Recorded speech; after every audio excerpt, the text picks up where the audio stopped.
Welcome back, listeners, to a new episode of The New Standard. And as always, joining me, my partner in crime to my left, Neal Coolong. What's up, Neal, on this fantastic Thursday morning? Lance, it's been a crazy couple days within the NFL. I've been looking forward to this show. I wanted to dive into the multitude of things that have gone on. And welcome to everybody listening in, watching in. We appreciate your support. We're going to dig into it. I'm excited for it, Lance. Let's go. Before we hop into the show, Neal, I want to say one thing. Uh, if you have another friend named Lance, uh, name them something different so you don't inadvertently send my text to them. I just, That's a good question. Let me check and see. I don't even know. yeah, like put me as something else, Big Swa, something else. So Lance S doesn't get, or Lance X You know, doesn't what's get interesting Lance is W's texts. right, and I sort mine by last name, and I want to make a point to always put two names into my contacts. I don't like having just one name on there. I feel like that's something my kid would do. So you are Lance Williams, so you are under W, not L, Okay, and it great. would probably take me a little while to find all of the other Lances I would have. I don't even know. I'm looking through this. I don't know who half these people are. That's funny. So I'll just say this. I wish there was like some sinister music when you were going to send a text to the wrong person that said, Zin, Zin, Zin, Zin, Are you wrong, sure this is the wrong, Lance you want to wrong, send it to? wrong, person.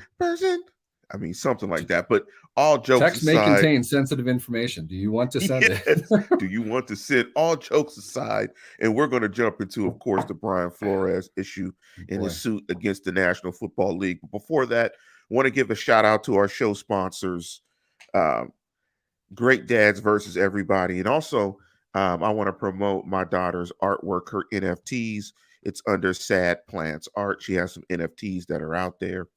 And also, before we jump into the show, I want to give a big shout out to Tevin PA 955. Or excuse me, let me say that again. I got it wrong. To Tevin PA 9551. That's why I hate giving shout outs to Twitter handles and stuff like that, because I always get them wrong. But big up to Tevin for retweeting the show. Thank you, Tevin, for hopping onto the program. And big up to my colleague at work, Zell. Big up ZG. Big Laker fan like myself. But let's jump into the show rundown. We're going to jump into some news and notes. We're going to, of course, talk about the Brian Flores stuff, and we're going to try to address, if we get to it, maybe what the show is about, some offensive metrics and stats that the Steelers need to concentrate on to be better in the 2022-2023 season. Hopefully they will play in 2023. That would mean they would be in the playoffs. But let's jump into some news and notes. What's your thoughts on the conference championship games, Neal? What surprised you about both games? very simply, I think the biggest surprise was the fact the Bengals won the game. I didn't see that coming. I'm sure most people didn't either. I didn't feel great about Kansas City minus 7.5, but I did think Kansas City would win the game. I did not see many instances, certainly in Cincinnati's previous two games, as well as their season history to that point, to suggest that they could beat Kansas City in an all-in game. Now, I understand that they beat them during the regular season. That game didn't seem Chiefs-like to me, but at the same time, it's exactly what the Bengals used over the second half in particular to knock them off. The Bengals absolutely deserved to win that game. The issue that I would have with it more than anything is, while Joe Burrow did a pretty decent job, he did not do what people are trying to make him out to have done. No. Bengals defense was dominant in the second half, and they got absolutely no credit for that at all. They shut them down. And after the first half, in which they got marched on, and they came this close to giving up 4 touchdowns on 4 drives in the first half. And they were able to, the Chiefs made a mistake at the last one, should have at least gotten a field goal out of that. To go into halftime 21-3 and come back and win that game in overtime was phenomenal. Excellent performance defensively for the Bengals. We have seen them play good defensive football, so I can't say that is a surprise in and of itself. But still, against the Chiefs on the road in a moment like that, against a battle-hardened playoff team like the Chiefs, Remarkable job by Cincinnati. Hats off to them for sure. As far as the other game goes, I think that really kind of played out exactly how we thought it would have played out. Jimmy Garoppolo did not play well. Injuries aside, whatever. He's a great guy. He's the handsomest man alive, all of that. I'm not trying to bash Jimmy Garoppolo, but he didn't play very well overall in that game. There are a lot of things I think San Francisco left on the board, but I also kind of figured the Rams would be able to capitalize on that advantage. They were going to have the better quarterback play. They have the better, deeper threat down the field. I would pledge my life and my devotion to Deebo Samuel if he became a Steeler. And I love watching that guy play. He's a phenomenal player. But the Rams just had too much overall against even a good San Francisco defense to think that they weren't going to have the better chance to put themselves in position to win at the end. But otherwise, it looked to me like two division opponents who know each other very well. And those games tend to be the 20-17 variety. I enjoyed it. I thought it was a good game. San Francisco just left a couple plays on the board that you wouldn't think that they would. And it seems like the Rams have a tough time with San Francisco in that regard. I think the Rams are the better team than the Bengals. I'm done picking against the Bengals, though. They should have lost a long time ago, in my opinion. So I don't know. I think it's a good Super Bowl. It's a real interesting matchup between two teams that, the Rams were there a couple of years ago. It doesn't seem like they're the same team now. So it's fun. I'm looking forward to it. Being both from Pittsburgh and from Inglewood up to no good, I'm just excited to see that the Super Bowl is going to be played across the street from my mom's house. I mean, that's really neat. Had the Niners gone to the Super Bowl, because my wife is a huge San Francisco 49er fan. She is from San Francisco. She is from the Western Addition. She is a member of the faithful. So that would have been exciting. We would have probably went downstate with my mom and went and tried to enjoy some of the festivities at SoFi. But unfortunately, Jimmy G, the clock struck 12 and the pumpkin turned, or the carriage turned back to a pumpkin, and Jimmy G, however, stayed pretty. He became Jimmy G, because Jimmy G will always be pretty, and he'll be Jimmy G. Like, even when Jimmy G is upset in a press conference, Jimmy G's pretty. I mean, he's just pretty at all moments of his life. But in looking at that game, even though the Rams were more talented across the board, Matthew Stafford still emerged, stuck his head out we saw his shadow. And by the way, did we see the hedgehogs or the groundhog shadow? Is it 6 more weeks of winter? But he stuck his head out the hole and became Matthew Stafford. And he gave the San Francisco 49ers an opportunity to absolutely win that game and close that game out with that interception that the kid dropped. But the Niners couldn't convert. And in the Chiefs game, I really thought that the Chiefs got overly aggressive at the end of the half. I think you take the points, especially, I get trying to knock them out, but if you take the points and get the ball in the second half, I mean, I just thought they got a little bit greedy. Kudos to the Bungles. You guess we can't call them the Bungles anymore this year. Kudos to them for getting to the Super Bowl. But I think you're spot on. I don't think Joe Burrow was Joe Cool and all that forced nickname stuff that they're trying to throw on. I thought he threw a solid game. I thought his pocket awareness and his mobility really was the thing that really disrupted Kansas City in the second half. But kudos to them. And what I'll say is this, Neal, is you got to give Zach Taylor his props. I mean, you can never. I mean, you can't diss the coach of the Bengals anymore. I mean, I know you're his number one fan, but I mean, you got to give him his props now. He's a Super Bowl coach. He got his team to the Super Bowl. There's a lot to break down with that. I think, yes, it's fairly obvious. He is the coach of a team that is going to play in the Super Bowl. He can't really get past that. But defense wasn't him all year. That's not what their team is. All of the highlights that they get, all the accolades that they get are about their offense. And it's not to say that they don't have talented players there. When you put Joe Burrow with Jamar Chase, you better have a fairly explosive offense. I think Kansas City bottled that up fairly well, considering what Cincinnati is and what they're going to do. Joe Mixon did a good job in that game as well, but that was a defensive effort, and that's not what Zach Taylor is known for, and that when the franchise made the decisions for Zach Taylor on the defensive side of the ball, they started to get a lot better. Let's just put it that way. I'll say what I say about Zach Taylor.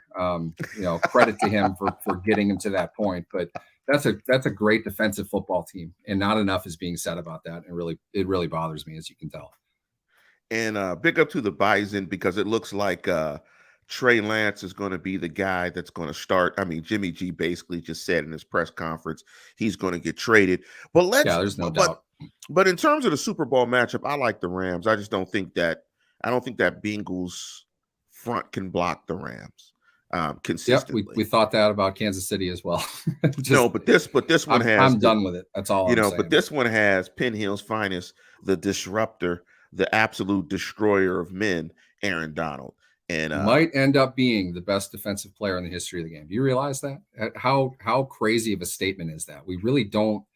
We're getting out of the Tom Brady era. In case you guys didn't hear, crazy. I think it's an absolutely crazy statement. Given Reggie White, he's got so much to do to ascend to Reggie White's level. But he'll have the time to absolutely do it.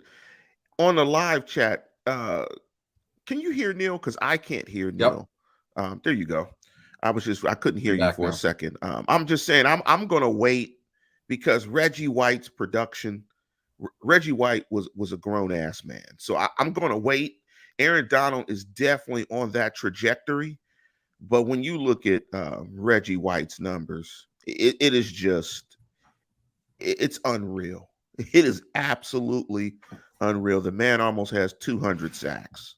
It's just absolutely unreal.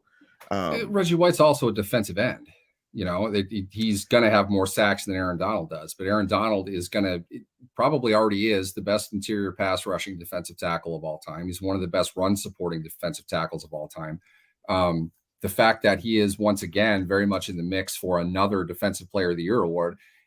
No defensive player has had the run of dominance that he has, and he's not slowing down. He's still as good as he's been.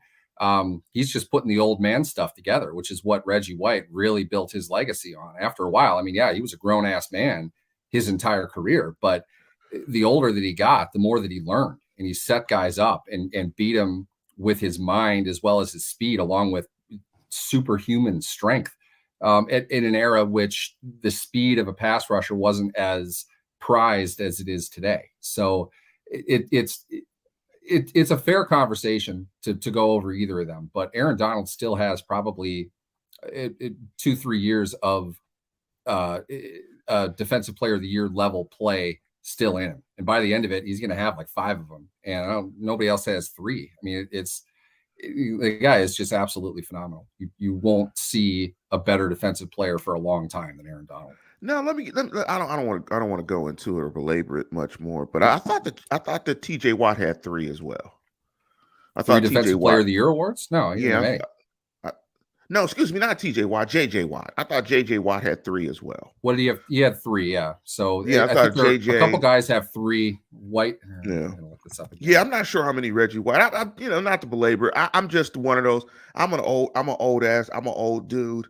I'm a guy that grew up where we talk legacy after they retire. But I will say this: he has definitely put himself on that trajectory. If he continues to play like this, the argument will be absolutely legitimate. But let's jump into some Steeler news, and give me your brief. Because I told Tevin you would break down the Senior Bowl really briefly, but before that, Chris Morgan gets hired by the Bears.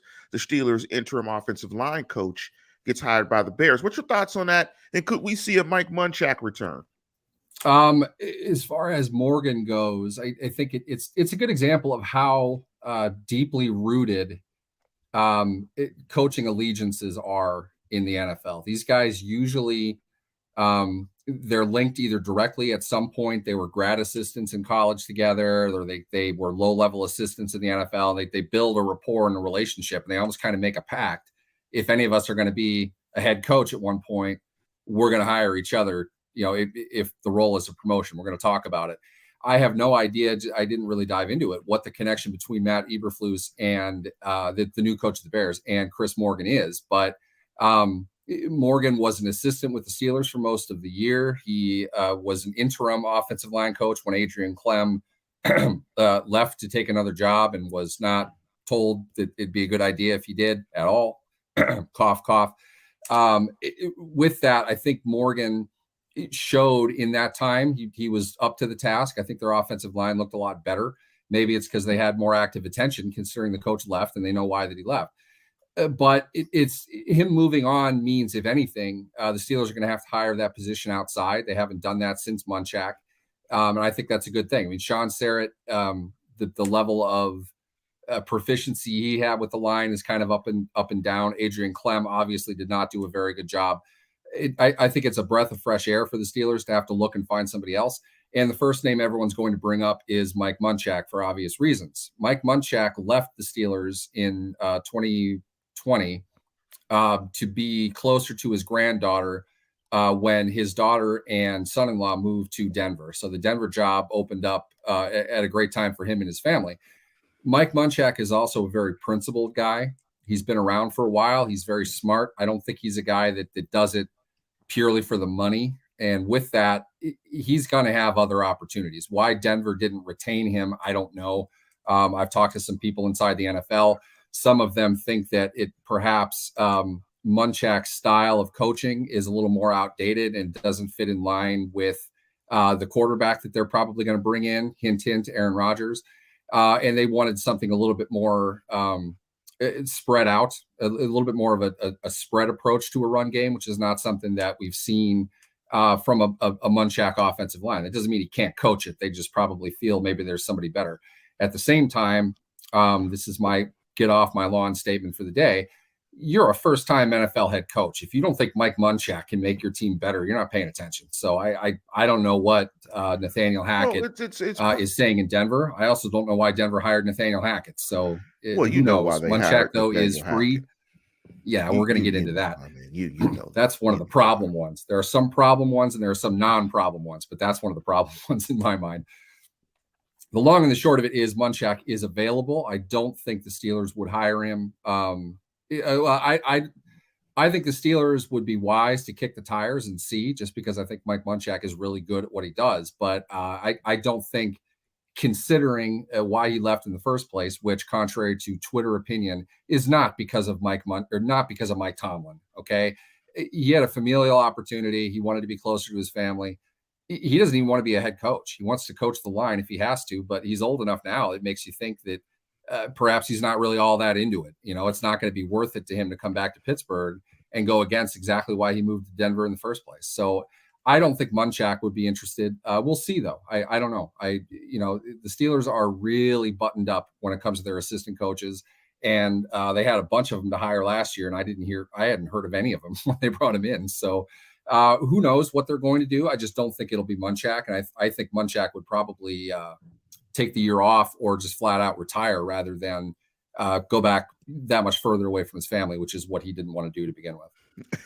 And we're getting some funny stuff in on the live chat. Double H saw him trashed once in Aspen. Oh wow. And Mel brought up a decent point, and we'll see. Mel brought up a decent point. If it can show up here, but I'm having technical difficulties. Mel wrote, unless you thought the grass was greener on the other side and then found out it wasn't. And that's a good point. And what I'll say to Neal's point is, as you get older, sometimes you just don't want to transition and make another move. I think we saw that as part of the reasons for Tom Brady wanting to retire. And congratulations to Tom Brady. I think the best quarterback I've ever seen, for sure. I have no issues in saying that he was the GOAT quarterback, at least, and probably the greatest player to ever play, at least the greatest player that I've seen. And, you just want to get back to family. Sometimes, there are some other things that are more important in football. But before we jump into the Brian Flores story, lastly, Neal, talk about, because I've seen a lot in the news in terms of the Senior Bowl about the Steelers looking a lot at Liberty's quarterback.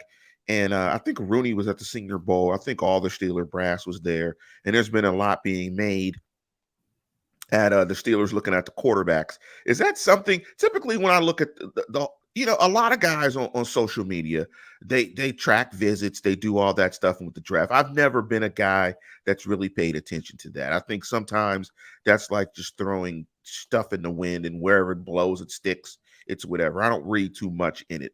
Are you reading anything into the Steelers?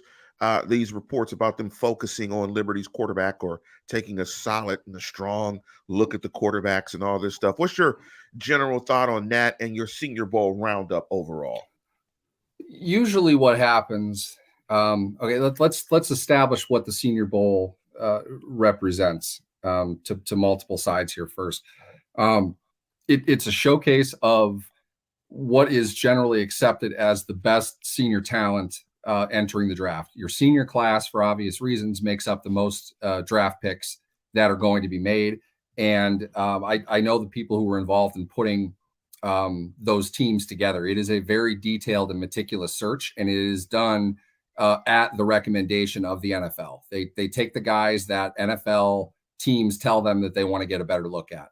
It's an opportunity for those players to go in against higher end to elite talent and showcase what they can do in kind of an individual way in practices and drills. You see what they have between the ears, all of that stuff. And it's done under the direction of NFL coaches. So it's a good event. Yeah. What's the level of medical that's done there? That's a good question. You had to put me on the spot with that. I don't think they check anything. Okay. Don't quote me on that. I don't think that's a part of it.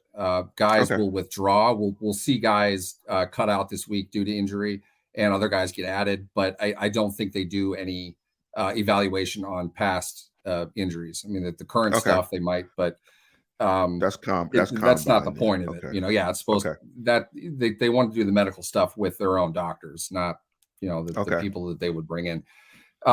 As far as the evaluation piece goes. Also, let me get into the marketing side of it, because that's probably what's important here to the point that you just made. The Senior Bowl credentials anybody who asks.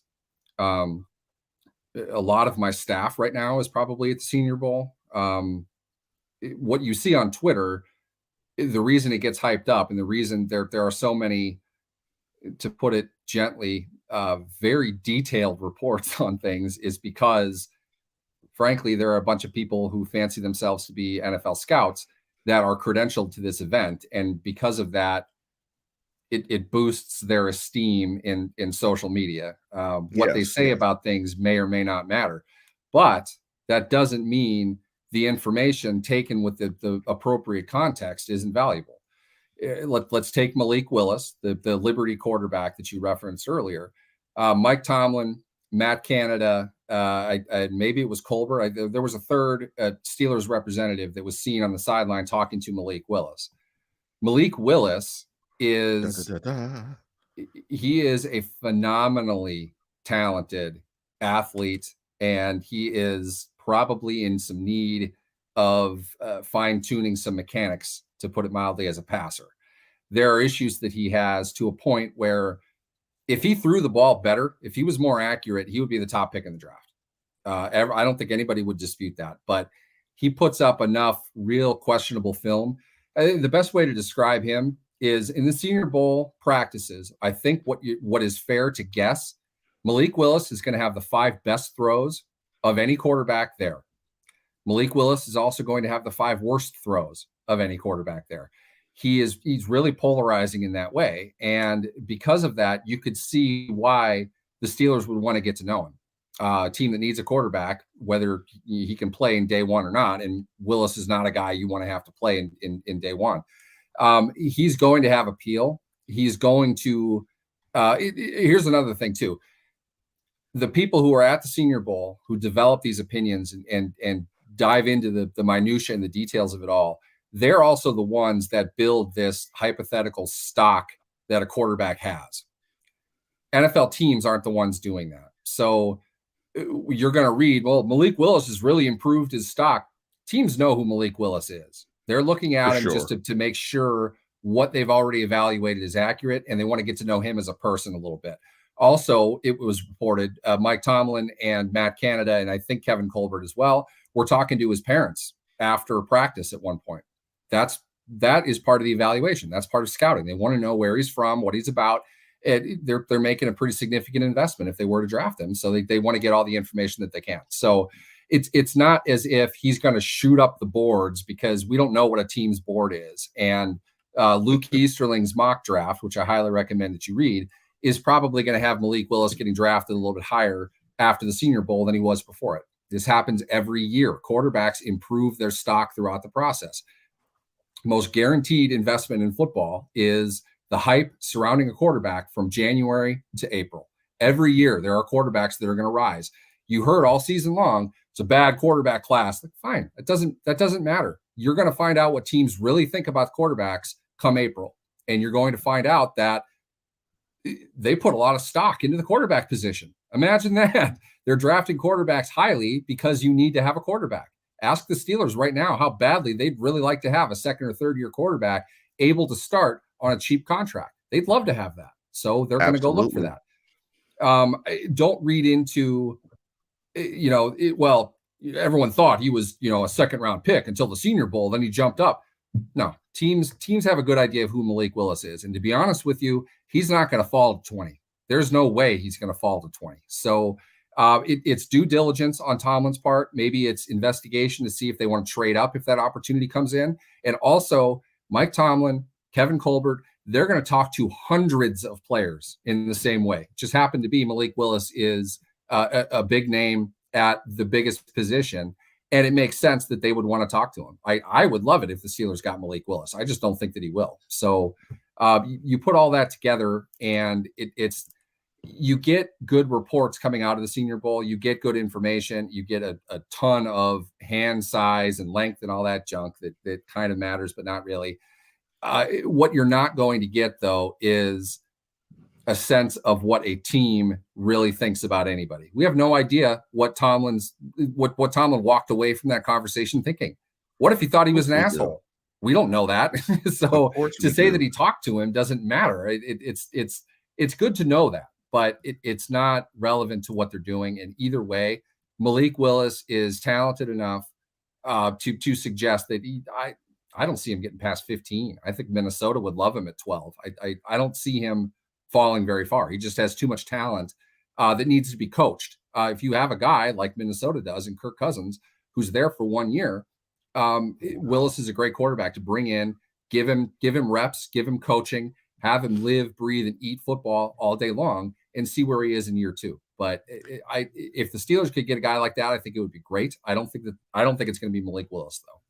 I could imagine, boy, at the Senior Bowl, if the Steelers wanted to interview me and I had a kid there, their value, they would drop from a top 5 pick probably to the 6th round. They would be like, boy, his dad is a pure asshole. I don't know if we want to deal with that guy for 5 seasons. I don't care how talented he is. And also, listeners, if you want to check out Luke Easterling's stuff, I put a link in the group chat. You can do a search in your browser, Steelers Wire and Luke Easterling. Luke did a fantastic show with Neal and myself last year breaking down the draft.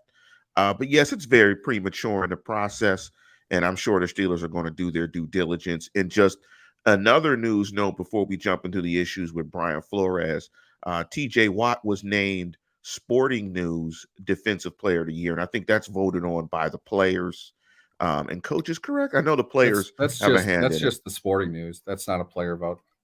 Okay, it's the Sporting News. Well, he got the Sporting News Defensive Player of the Year. I'm sure he will get the NFL Defensive Player of the Year. He's the odds-on favorite, having tied the sack record.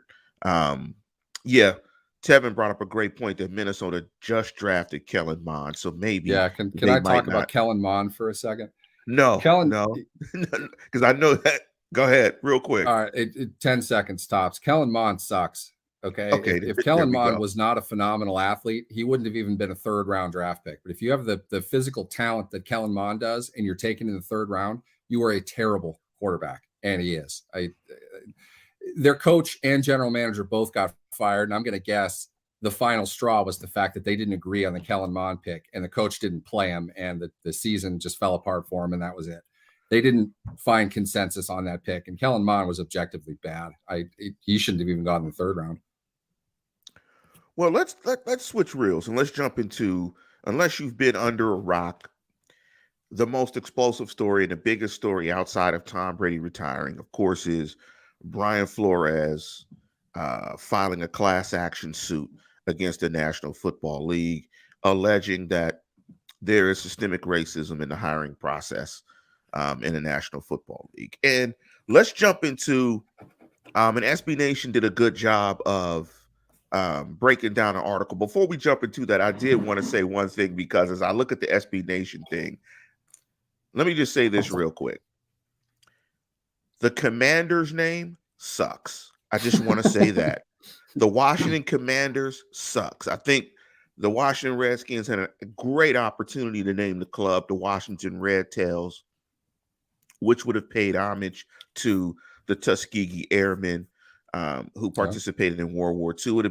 It would have been a great way to try to pivot around their racist logo that they had for years, and it would have been great. It would have been a way to try to signal that there was a changing in their mindset and thinking. But the Washington Commanders sucks. I mean, that's an Arena League football team name. That is absolutely awful. I mean, it's absolutely awful. But let's jump into the four biggest allegations in the lawsuit, and let's tick them off one by one. And I want to get into some possible solutions here. But the first thing I want to say is the reason why Brian Flores is doing this is because there's a saying that we say all over the country, that brothers say all over the country. Game recognizes game. And I say that to say power recognizes power. Power does not respond, or power responds to power. You're dealing with 32 billionaires. And when you're asking, you can't ask for change with 32 billionaires. Sometimes you have to throw rocks at the throne. And this is a country in which it was founded based on a revolution.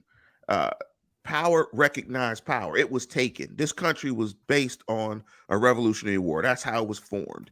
So this is power. So power is you have to fight power with power. You know, sometimes you say fire, you can't fight fire with fire, but in this case, and against the NFL, you got to fight power with power. I mean, they recognize power. Billionaires are going to recognize power. So that's one of the reasons why I think Brian Flores is doing this. And I think this is the reason why he's probably sacrificing his career, because in general, anytime you file a class action against your employer, you're not going to get hired again. I mean, that would be the same for Neal, for myself. If we sued, or any of you listening, if we sued our places of employ, we are not going to be employed. They just won't trust us anymore. Now, who knows with the NFL, because the NFL is a weird place. But I wouldn't bet on him getting another job in NFL. But who knows? Stranger things have happened. But let's jump through the big allegations. The number one is Brian Flores alleges he was pushed to tank Dolphin games in order to improve their draft position. Now, before I ask your thoughts about this, Neal, let me throw this out.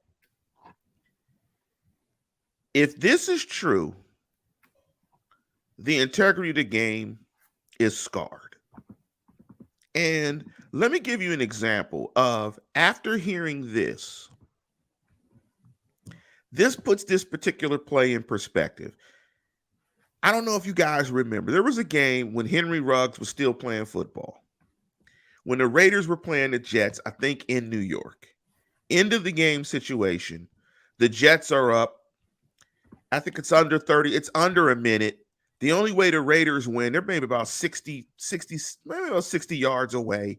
The only way the Raiders win the game is on a bomb. If they throw a 9 route to the end zone, score a bomb, they can get a walk-off win. The defensive call was to put a very young corner one-on-one, isolated to the boundary with no safety help at the end of the game. What does Derek Carr do? He throws a bomb to Henry Ruggs III in the back of the end zone with about 7 seconds to go, and literally the Raiders get a walk-off touchdown. It was one of the worst defensive calls I've ever seen. Here's the problem with the first allegation is the way you look at that play now, you shake your head, you go, huh, did the owner pay him to make that horrible defensive call? That was a horrible call. What do teams typically do in that situation? They drop everyone deep and essentially they are guarding the end zone. You can complete it anywhere. We're going to put everybody deep and guard the end zone. And I think it was a situation where it was the last play of the game, no timeouts. I mean, it was one of the worst calls ever. I was talking to my brother about this, and he said, wow, you've ruined the game of football for me because I will never look at that play again after just hearing the allegations against the Dolphins, whether they are true or not. To me, in this whole issue, in this lawsuit for the NFL, because I think the NFL is comfortable with discrimination in hiring. I don't think they have an issue with that. That's par for the course. This is the most powerful allegation, I think, in the entire lawsuit. What's your thought about the allegation that he is making about getting $100,000 for every loss? That's the thing that jumped off the page to me. And there's a splinter conversation about the fact that I'm not at all surprised an African-American coach is accusing the NFL of systemic racism. But I am surprised that an owner, let's assume Brian Flores has some kind of tangible evidence that confirms what is a very specific and significantly serious charge. To me, that's Stephen Ross needs to sell the team if the league uncovers direct evidence of that plot. Correct. He needs out of the league. I mean, there's no way you can allow that. I understand me saying that implies okay with minority coaches getting screwed over, but I'm not okay with this. We really can't line this stuff up this narrow. Okay. If we're taking this one at a time, Stephen Ross, he would need to go if that's the case. I think there was a lot of talk when Flores started, nothing to do with Flores, but there was a lot of talk of the Dolphins leading into that season. And you might remember Tua Tagovailoa, I can't even say it, was before the meteoric rise of Joe Burrow. It was all about Tua. Tank for Tua was a thing. And the Dolphins appeared on paper to have some serious deficiencies as a team, and they were going to be in a position to take a quarterback. The Minkah Fitzpatrick trade happened after week 1, week 2, somewhere in there. It looks, almost like it was just kind of a tongue-in-cheek joke. It looked like the Dolphins were tanking.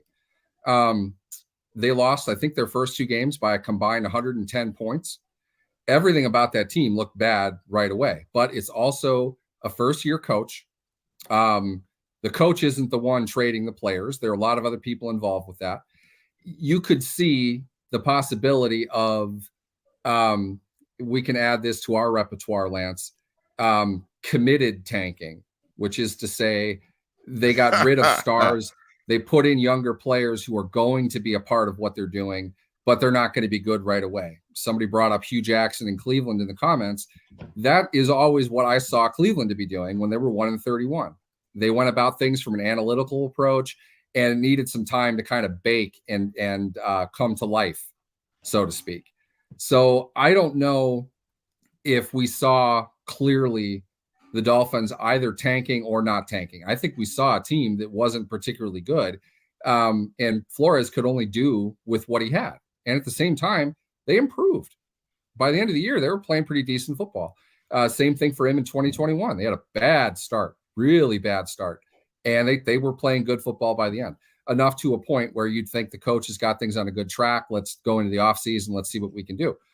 Start reaping the benefits of all these picks that we brought back in, tanking or otherwise. Okay, you didn't get Joe Burrow, but Tua, I think, is a reasonable quarterback in the NFL. We've seen good things from him. you shouldn't have too much of a problem with that. But if the owner, whether this came to fruition or not, this is the point I'm trying to make. Whether Flores accepted it or not, and the implication in the lawsuit says he didn't, the results say he really didn't. We don't know if there was ever a cash transaction for the amount that Flores alleges that he was offered. He says that he rejected it. They lost. I think they were 5-11 that year, something like that.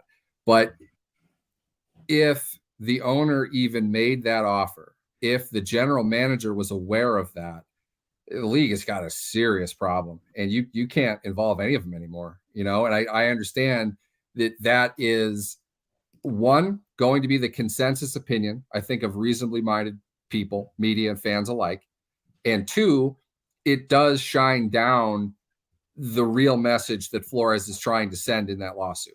Now, there are a lot of things, we're going to get into that, but there are a lot of things that came with that. For this particular aspect of it, if they have evidence that this happened, and I don't know what they have, I just like to think Brian Flores would not probably have sacrificed his coaching career in the NFL if he didn't have something tangible. We'll see what happens with that. I'm leaving that up in the air. But if they have something tangible, Stephen Ross has to sell the team. I don't care if it's for profit or not. He needs to sell the team. He can't be involved with anything at all, and the team needs to be put up for sale immediately. Yeah, if I'm an owner, that's the first thing I'm doing. He has to sell immediately. He has to sell immediately. He The needs to be league has to removed take from his team. operations, and the team needs to Yes, be sold to someone yes.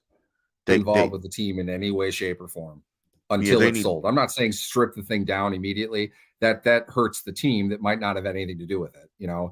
Keep the team running. Somebody else needs to be in charge of it until Ross's own.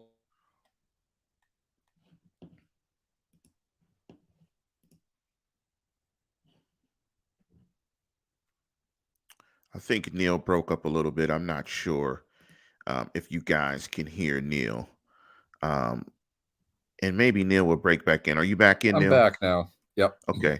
Let's jump into the second allegation here. And that involves another big allegation is the tampering, the alleged tampering, but I don't want to really jump into that one. The Same other thing big, though. It's the yeah, same. it's the same thing. Well, tampering. I don't think tampering is all that big of a deal, but it does lend some credibility to an owner who is meddling with things that he shouldn't be meddling with. Tampering Right. is And illegal. The way that situation is described, if it was Tom Brady that he visited with prior to free agency, it's not allowed. That shit has to stop. They can't do that. It's dumb. It creates skepticism. It creates mistrust, and it's punishable as well. Not to the level of tanking, but it's bad. yeah, the two, and also what the tanking allegation is, and I know there was some allegations about the Browns doing the same thing, but we'll see where that comes.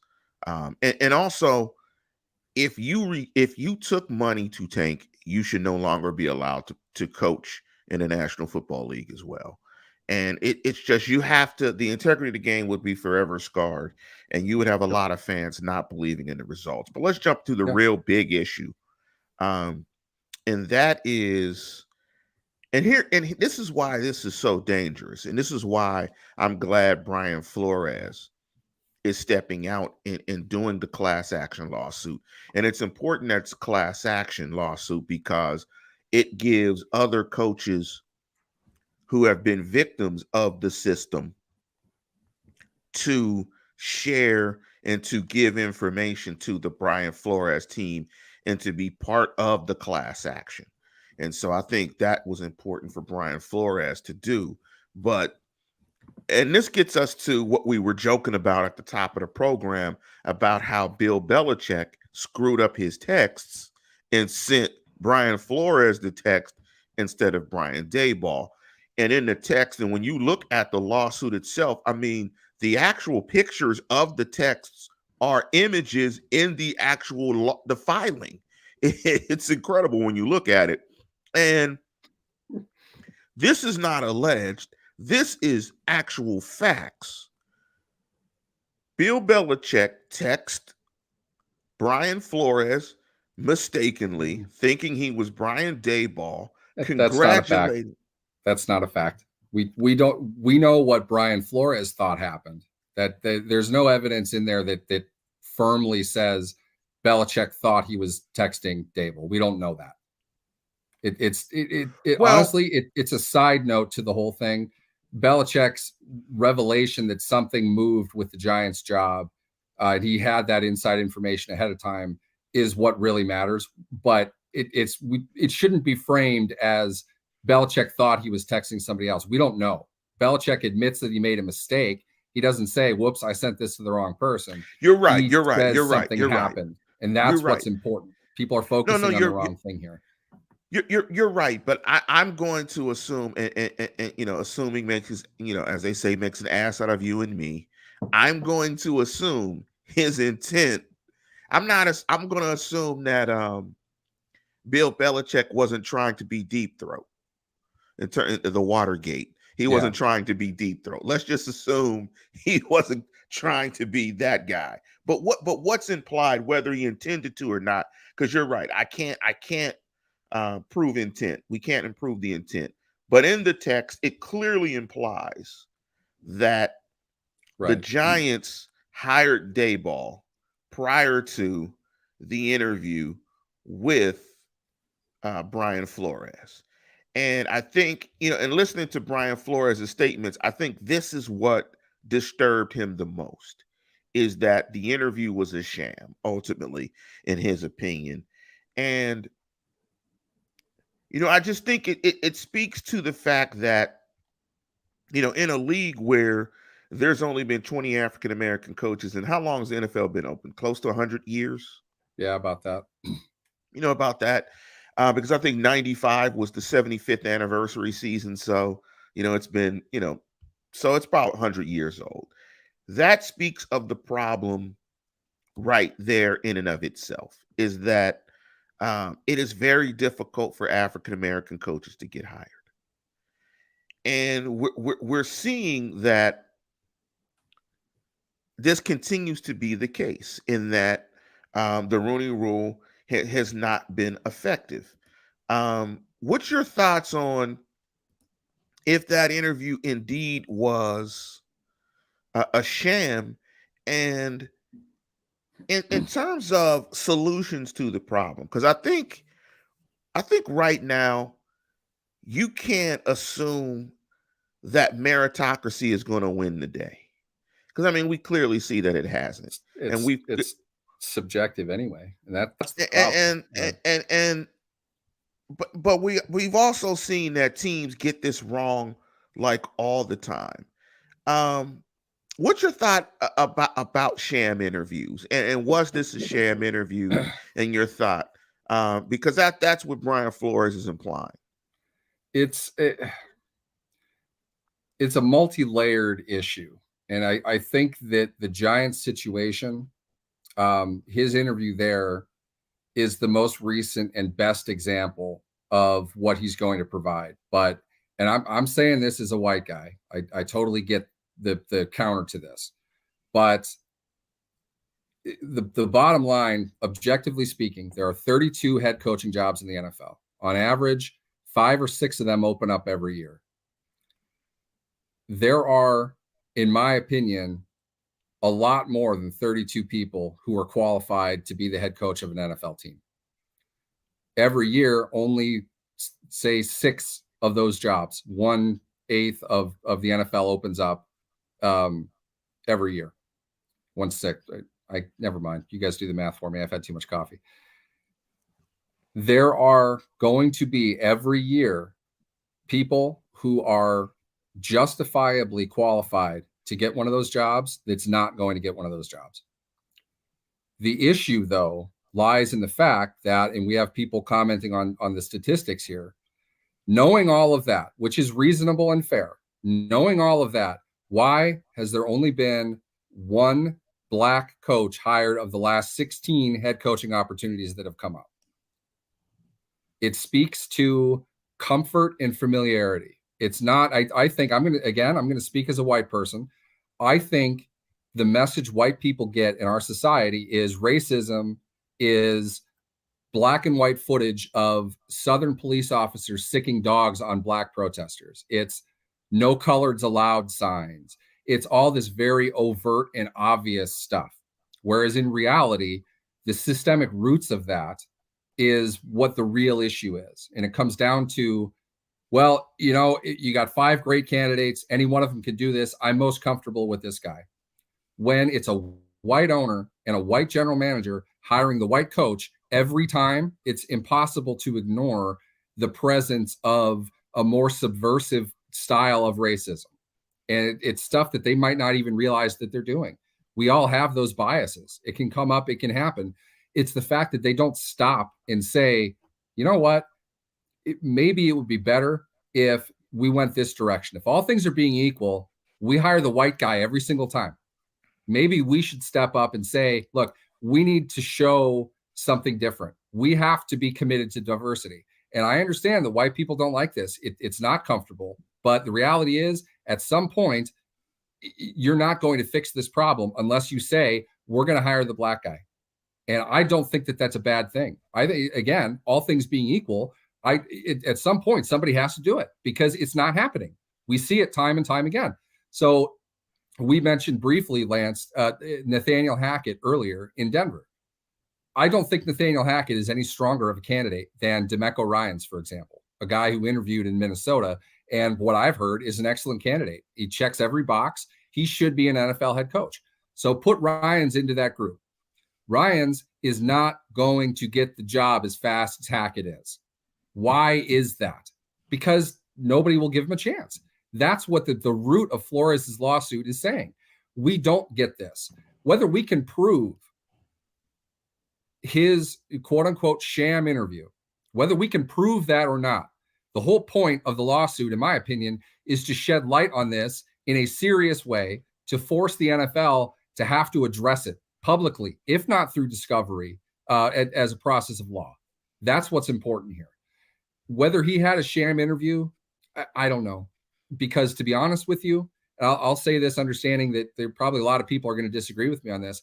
I think Brian Daboll is a better fit for the Giants right now than Brian Flores is. It's not because Brian Flores is a bad coach. It's because you have a very similar situation in New York that Daboll had in Buffalo. And Daboll did a great job there. They probably need more of a Brian Daboll type of coach with his specific skill set. Guy. Yeah. Daniel Jones is a mess. Josh Allen was a mess. That makes sense. Okay. I get that. And to your point, the unfortunate thing is that the irony here is just, the optics are terrible given the fact of the Rooney Rule and the connection, and the close connection between the Mara family and the Rooneys, and their disrespect for the Rooney Rule is just, it just brings it all to a head as well. But Mel brought up a great point. True equity is black head coaches should be given the opportunity to be terrible and become retreads, because that's what it's all about. And that's the other thing that Brian Flores is talking about in the lawsuit, is the level of the standard at which black coaches are held to is unfair as well. And that's something that, as black folks in America, we grow up with. You've got to be twice as good. If I had $20 for every time I heard that, and I bought stock in Microsoft in the 80s, the podcast would be done from Tahiti. You'd be the owner of an NFL team. I'd be the owner of an NFL team. And so, I mean, that's what I think African-American coaches and coaches of color are just talking about, is they want a fair opportunity to get the jobs. They don't want guarantees to get the jobs. They want a fair opportunity to get the job. Don't waste my time for me just being the token interview to check off a box of the Rooney Rule. To that point, say, DeMeco Ryans turned down the Vikings' second interview opportunities. It's not like they don't have the ability to do that. I don't think DeMeco Ryans, though, was an illegitimate candidate with the Vikings. I feel he is a legitimate head coach. I know people in the Vikings organization that said that he did a great job in his interview. They really liked him. But here's the issue, and that this is, I'm adding this for context, understanding that Brian Flores is not saying guarantee us jobs. He is saying, as you just put, we want fair opportunities. DeMeco Ryans interviewed, and he was a part of the process with the Vikings until Jim Harbaugh came into question. I'm going to be honest with you. Jim Harbaugh is the best coaching candidate in the NFL right now. He didn't accept the Vikings job. Something happened there. I heard that he was going to. I heard that was close to a done deal. DeMeco Ryans probably heard the same thing. That's why he wasn't doing a second interview, to avoid exactly what happened with Flores. So I think that's good. I've heard DeMeco and D'Amico, to be honest with you. I'm going with DeMeco. But the point is, I don't think Ryans was a sham interview. If he didn't want to interview a second time, because then he knows he's up against Jim Harbaugh, who frankly, Jim Harbaugh is a better coaching candidate right now than Ryans is. And there's nothing wrong with that. Yeah, that's absolutely a fair situation. Jim Harbaugh is a damn good coach with a ton of NFL success. And the only reason he went out of the NFL is because their general manager is a moron and their owner was like 34 years old and incapable of handling the situation. Oddly enough, though, Lance, you know who the number one target is in Jacksonville right now? It's Byron Leftwich, one of the few Black offensive coaches who's going to get an opportunity. And the only reason he doesn't have that job right now is because he wants a certain general manager and he doesn't want to work with Trent Baalke. Guess who the general manager was in San Francisco who got rid of Jim Harbaugh? Trent Baalke. So here's another problem. Why does Trent Baalke, NDSU grad, why does Trent Baalke continue to get general manager jobs? This is part of the problem. These types of things, it was said earlier, the retreads, to be honest, are the problem. I agree completely. When a Black coach doesn't do a good job, but eventually gets another head coaching opportunity, that's when we're talking about equality, because that simply does not happen. Brian Flores got screwed every which way from Sunday. He's alleging that his owner was offering him 6 figures to lose games. And then he got judged on it. He lost games and he got fired for it. And then he got judged. What's he supposed to do? And that's the irony in this, is that Brian Flores, knowing that it's extremely difficult, because to do this lawsuit, he comes from incredible moral fiber, right? He knows to get the job. Too. He knows that to get this job, the odds were stacked extremely against him. So to ask him to lose, to then trust an owner to not retaliate on the losing. So you know what was going to happen to Brian Flores had he taken $100,000 and tanked, and they would have tanked for 2 or did whatever and got the pick? He would have got fired, and then they would have hired a white coach to coach the guy that he tanked for. And let him win, and he has all let him win. And Flores looks like an asshole because he didn't win. Exactly. And so, what's he supposed to do? I mean, what was he supposed to do? That was going to happen. But when you look at this, it's the systemic issues. It's the systemic issues that he's talking about. And that's what he is, and that's the problem. And so here are some of the things that Brian Flores is asking for. Sourcing Black investors to become NFL team owners. That speaks directly to ownership, with the implication that if you had more minority owners or more Black owners, you get more Black coaches.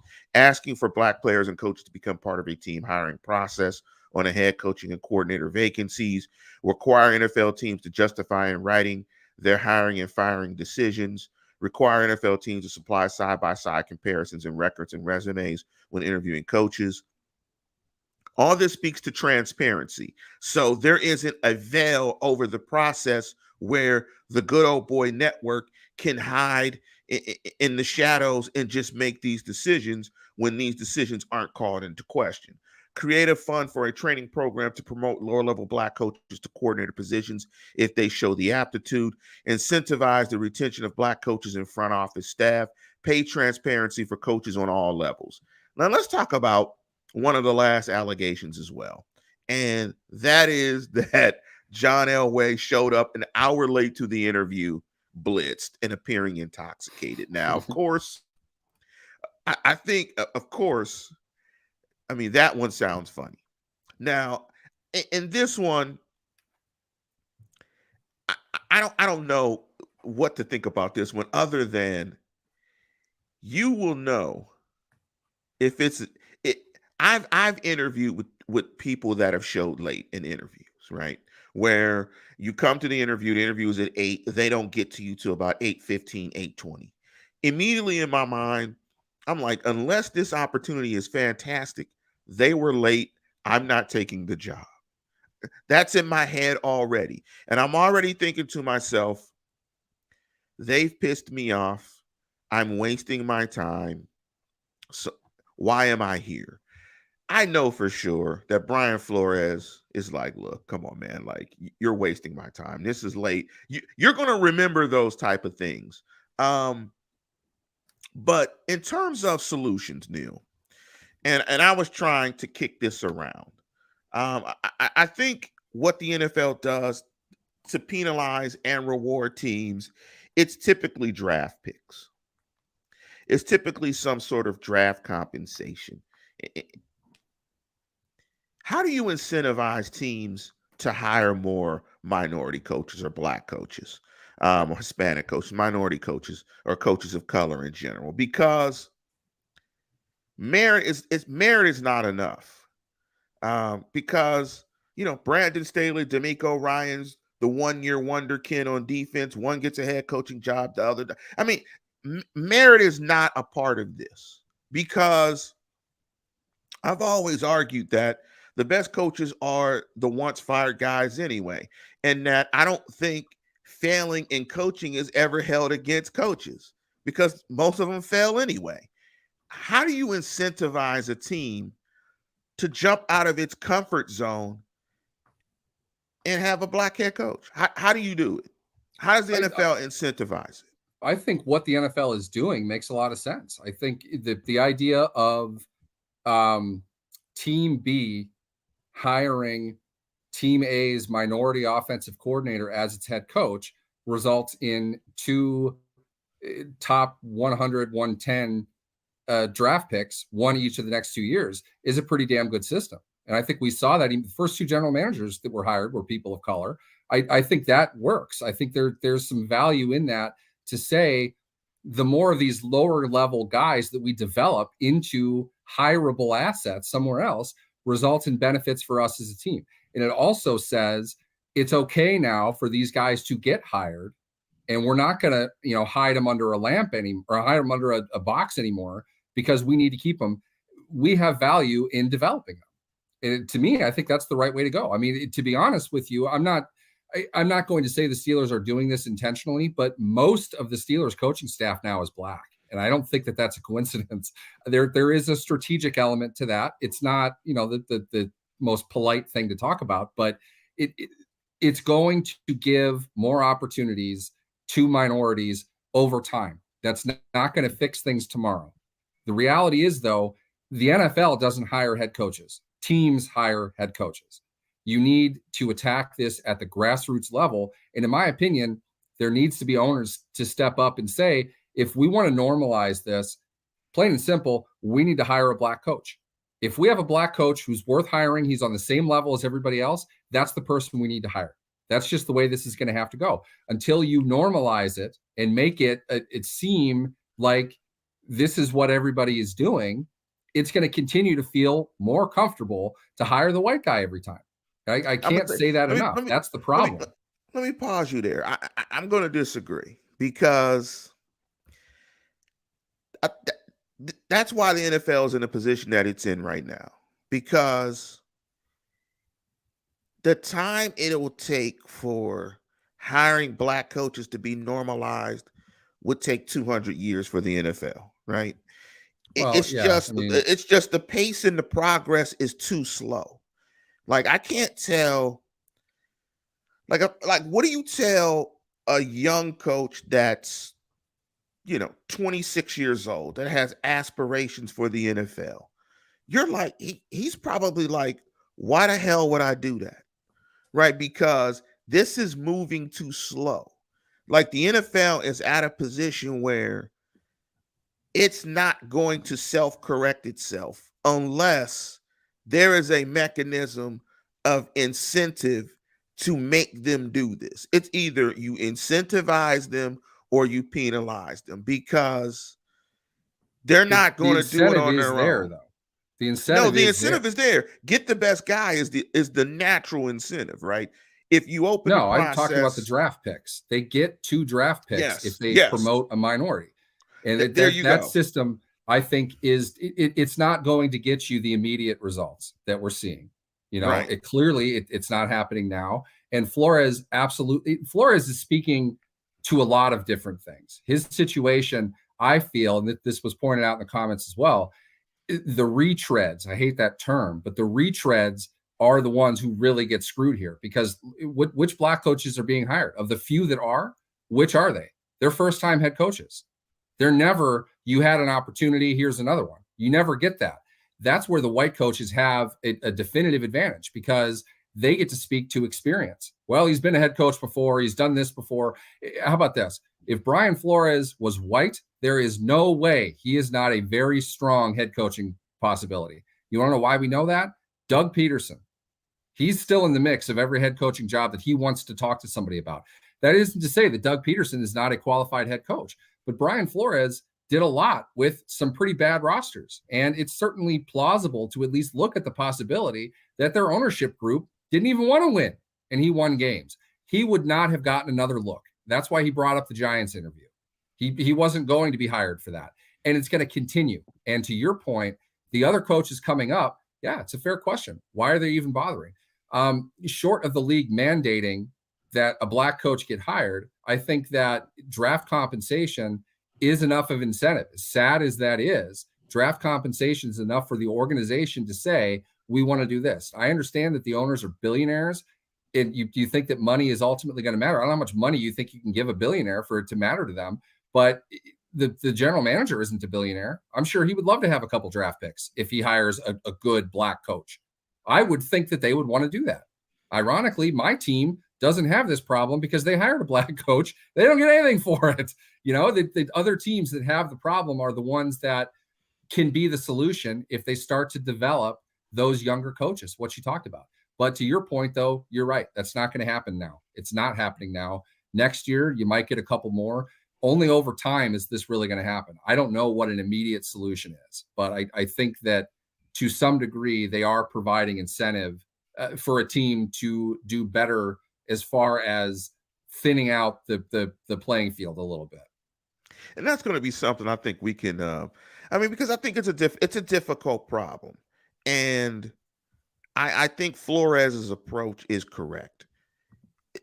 You have to address power with power. You have to make power uncomfortable, because had he not filed the class action, you would have likely had no black coaches hired in this cycle. You still have the same thing. You had the same thing. Mike Mike Tomlin would have been, the one black head coach. Now, hopefully we've done a good job talking about it. It's a complex issue. We could talk about this every single week, but, and to Double H's point, economics is the only way to incentivize billionaires, huge upside financially or huge downside financially. Draft picks are an obscure and pedantic way of trying to incentivize a billionaire. One thing before we end the show, before I thought at, I thought just outside the box would be if you were the New Orleans Saints, if you said, okay, New Orleans, hire Brian Flores and we'll wipe out that $72 million, being under the cap, $72 million. New Orleans Saints would hire him in a minute. Free for a year. Yeah, you'll have no cap issues. We'll waive off your dead money. Your dead money becomes zero. So, and I don't want to laugh about it. What a mess. But it's just, it's hard. And we're not talking about, legislating change of heart. It comes from hardcore incentive. People are going to feel how they feel. You're just going to have people that feel like this is what legitimacy in the face of my organization looks like, because that comes into it as well. This is what the brand looks like. This is what the brand represents. And so, I'm just thinking outside the box about different solutions. But I know that New Orleans, if you came to New Orleans and said, hey, we'll wipe away that $71 million of dead money and give you draft picks. They'd hire anybody that was a black guy the next day. And so we'll see where this goes. I know that the NFL does not want to get into discovery. That's typically their route.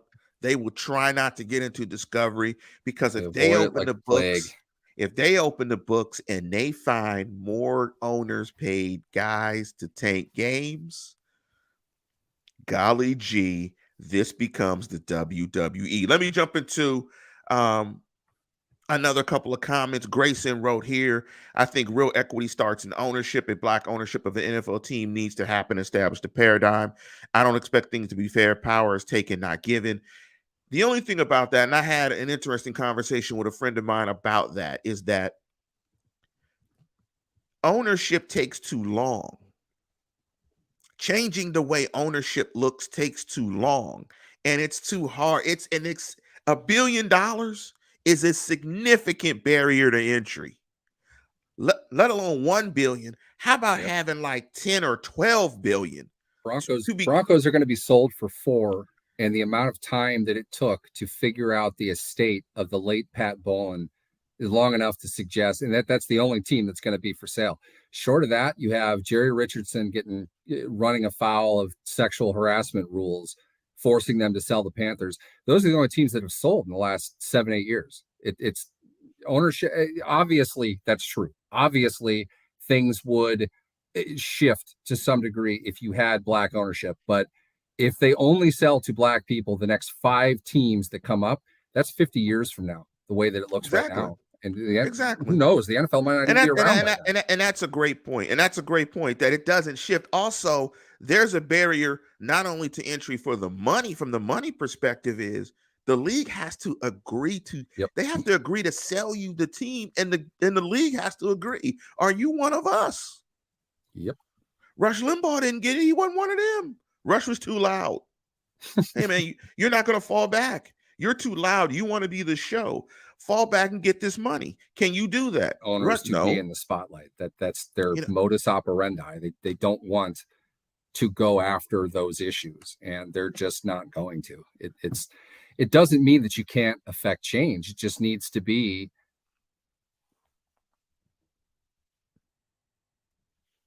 merit. I'm going to guess that some things are going to come out of it. Not much is going to come out of it.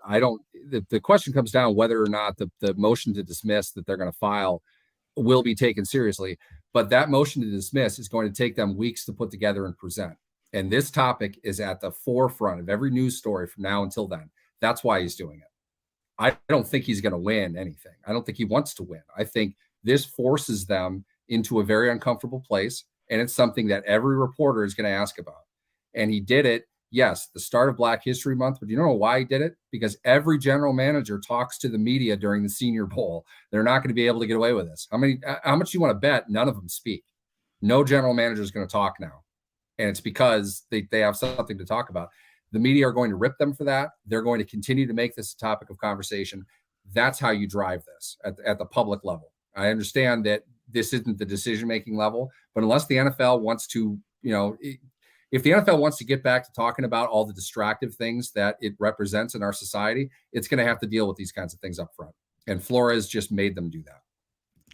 And Double H brought up a good point, to be even considered an owner, because he in his past he was an investment banker. It takes about a net worth of 10 billion and cash flowing about $1 billion annually to be even considered by the investment banks as a potential buyer.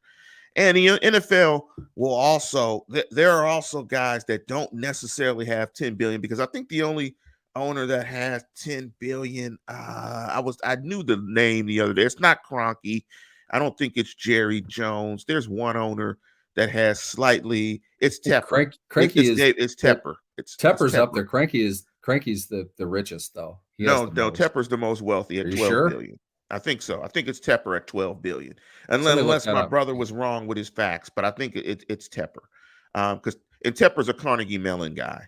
Because it's the Tepper School of Business in Carnegie Mellon. He's like a hedge fund guy. Those real estate guys are the ones that make the huge ass money.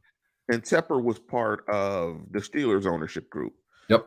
That's where before he he, cut his teeth, so to speak. yeah, and before he had That's the to opportunity. sorry, just to interject with this. That's the point that Flores is making as well in the suit. Is it set up a fund so uh, minorities can acquire some stake in a team, and the Steelers have that 5% equity pull because they can't. The Roonies can't own any more than they have. They sell it off, and the last two that they've had now, well, the two of the ones that they've had recently are now both NFL owners. Jimmy Haslam bought the Browns, and then Tepper bought the Panthers. So there, you can see a clear path to that. It's not listed in the suit, but I'm willing to bet that that's what they're talking about. The last is it the last two owners? No, it couldn't be.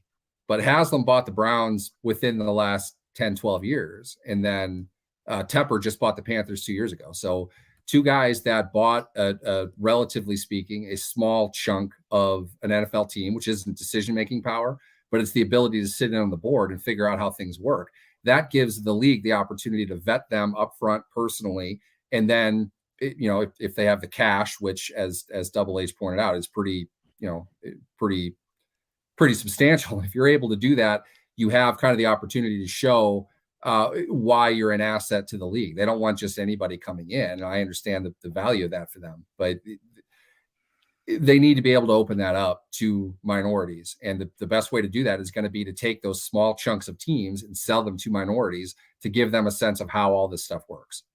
I'm going to guess it's Tepper because Tepper's at 16 billion. I'm going to guess The it's Tepper. highest. Yeah, I'm going to guess it's Tepper and not Stan Kroenke. I would say Kroenke is about, Kroenke's at 10.7. At 10.7 is what I get from Yeah, Kroenke's We're at arguing about 10.7. 16 billion versus 10 billion. Just great. And that just says where we're at right now, right? Is that trying to change this based on ownership is ridiculous. You can't do that because it's, and you gave a great point, is that ownership is not going to change rapid enough, and the barrier to entry to be an owner is going to be significant. We're going to go ahead and end the show. We could talk about this for days. I think at the end result, I think what's going to happen is that, at some point they're going to settle. Brian Flores is going to get paid a significant amount of money, and the NFL is going to try to throw a shitload of dirt on the Stephen Ross aspect of the story. And somebody's going to be, there'll be a sacrificial lamb, so to speak. There's going to be some type of initiative and program as far as coaching goes. They're going to continue to push that route. And off the record, I think they're going to strongly recommend the next 2-3 jobs that open up need to go to black people. Yes, it's going to be, yes, absolutely, that you're going to see Byron Leftwich and another black coach. Leftwich, to be fair, Leftwich is probably going to get hired anyway. The fact that hasn't happened yet is not an indictment against Leftwich. We should update the fact that Jaguars just today hired Rick Spielman to work in their front office, the former Vikings executive. It seems likely what they're looking to do is move Trent Baalke out of the way so Leftwich wouldn't have to take orders or anything like that. It was a conversation of direction of the team, which is certainly Leftwich's right to ask. If that's the situation that he wants and Jacksonville's willing to give it to him, then great. I think that's what Jacksonville is doing, and I think they just needed some time to do that. So I've always thought that Leftwich was the best candidate there. Lance, you and I talked about that offline for a bit. It's a good spot for a guy that the franchise knows well. That'll help with the slight image problem that they have down in Jacksonville. Leftwich was probably always going to be their guy. They just needed to clean some things up from an administrative perspective. And let me just give you the list real quick, because they don't have Tepper listed on the Forbes list as a sports guy. But it's Tepper, then it's Kroenke, Jerry Jones, Robert Kraft, Arthur Blank, Stephen Bisciotti, Bisciotti, I guess the Ravens guy, Bisciotti, Janice McNair, Dan Snyder, Denise York, Gail Benson, and Arturo Moreno. In our adult lifetime, Moreno, I should say, is the Angels.